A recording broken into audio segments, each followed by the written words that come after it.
자, 안녕하십니까. 백야드 북리딩 책낭독의 브루스 리입니다.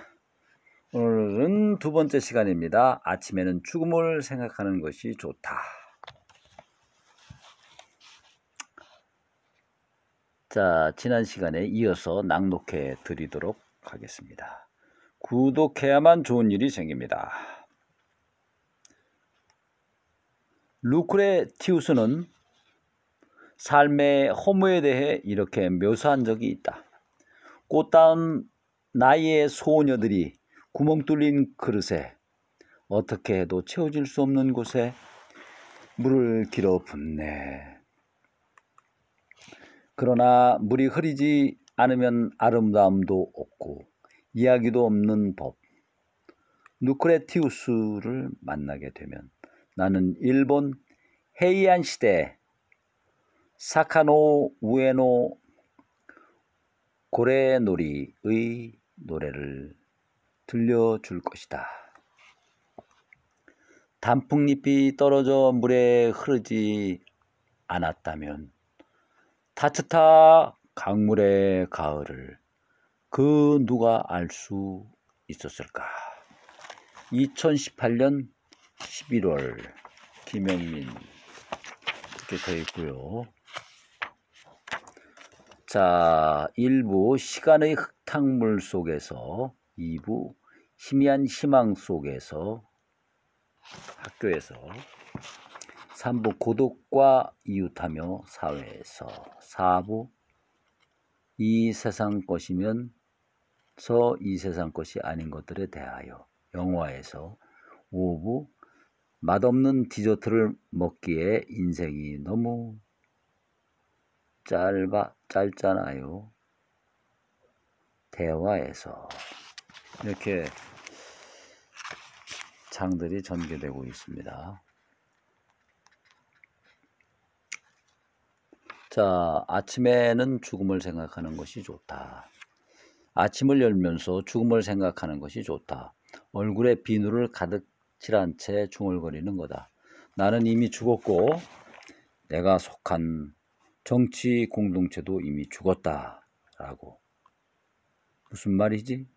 나는 멀쩡히 살아서 이렇게 세수를 하고 정부는 어김없이 세금을 걷어가고 국회 인사청문회에서는 변함없이 그다지 질이 높지 않은 쇼가 상연되고 있는데 그럼에도 불구하고 아침을 열면서 공동체와 나의 죽음을 생각하는 것이 좋다.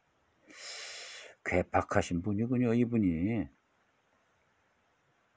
일단 실제로 자신과 자신의 공동체가 이미 죽어 있을 가능성이 높다. 부고는 늘 죽음보다 늦게 온다. 밤하늘에 별이 반짝여도 그 별은 이미 사라졌을 수 있다. 별이 폭발하기 전에 발산한 빛이 지구까지 도달하는 데 걸리는 시간 때문에 우리가 그 별을 지금 보고 있을 뿐. 나와 공동체는 이미 죽었는데 현재 부고가 도달하는데 시간이 걸리는 것일 뿐.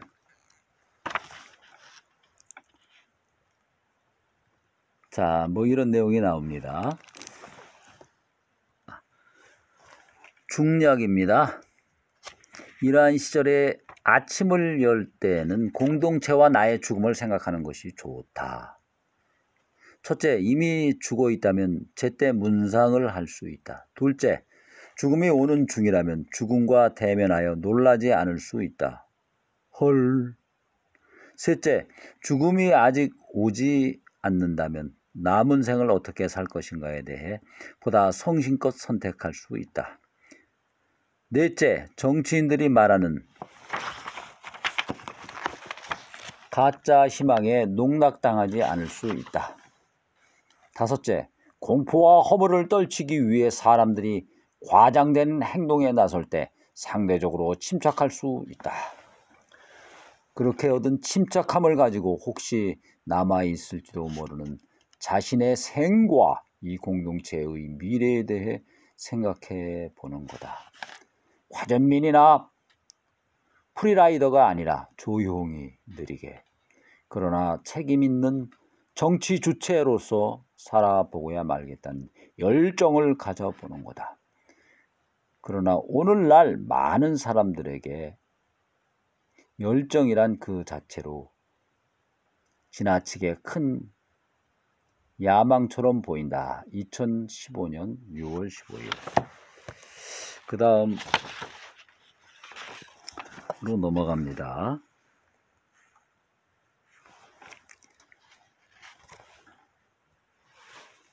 자, 그 다음 낭독해 드릴 꼭지 제목은 성장이란 무엇인가 입니다. 태어남과 동시에 우리는 시간의 강물 속으로 던져진다. 그리고 시간이 흐르며 몸이 자라고 마음이 영그러 간다. 흔히 성장이라고 부르는 이 사태는 도대체 무엇을 의미하는 것일까? 먼저 성장한다는 것은 주변과 자신의 비율이 변화하는 것이다. 성장의 체험 속에서 크기란 상대적이며 가변적이다. 꼬마였을 때 가로수는 아주 커 보였다. 그러나 자라면서 그 가로수는 점점 작아 보이고 가로수 너머가 보이기 시작한다. 그 확장된 시야 속에서 한때는 커 보였던 부모품도 고향 동네도 점점 작게 느껴진다. 그러다가 마침내 저 멀리 새로운 세계가 눈에 들어오고 나면 어느 날 문득 떠나게 된다. 그런 식으로 사람들은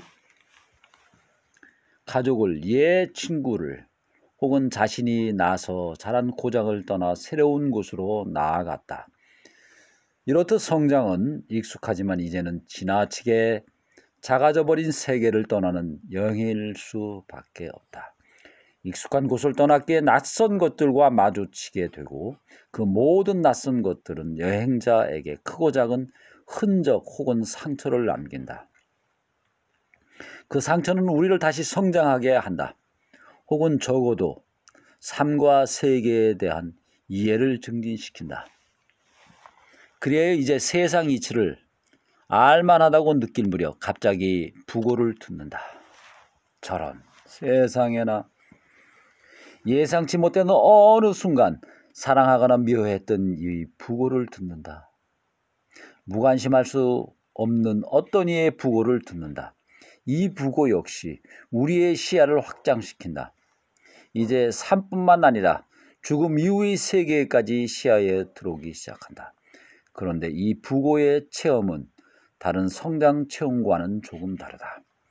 그것은 알 것만도 같았던 삶과 세계를 갑자기 불가사의한 것으로 만든다. 그 누가 죽음 이후의 세계에 대해서 낱낱이 알겠는가? 이 세계는 결코 전체가 아니라 그보다 더 큰 어떤 불가해한 흐름의 일부라는 것을 알게 되는 일. 우리 삶이란 불가해한 바다 한가운데 떠있는 위태로운 선박이라는 사실을 알게 되는 일. 이 모든 것이 성장의 일이다.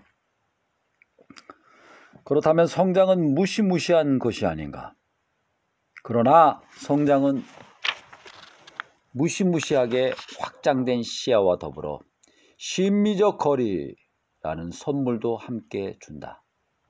미학자들이 이야기하듯이 아름다움을 향유하기 위해서는 거리가 필요하다. 깎아지른 벼랑도 그 바로 앞에 서 있을 때나 무섭지 멀리서 바라보면 오히려 아름답게 보인다. 풍랑 한가운데 있는 선원들은 공포에 사로잡힐지 모르지만 멀리서 그 광경을 바라보는 이는 아름다움을 느낄 수도 있다. 그래서 회화사의 걸작 중에는 꽃다발을 가까이에서 묘사한 정물화만 있는 것이 아니라 멀리서 난파선이나 전함을 그린 그림도 있다.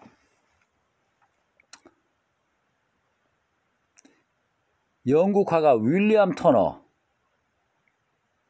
전함 테메레르 1838년 이라는 그림을 보라. 이 풍경화죠. 윌리엄 터너 하면은 풍경화.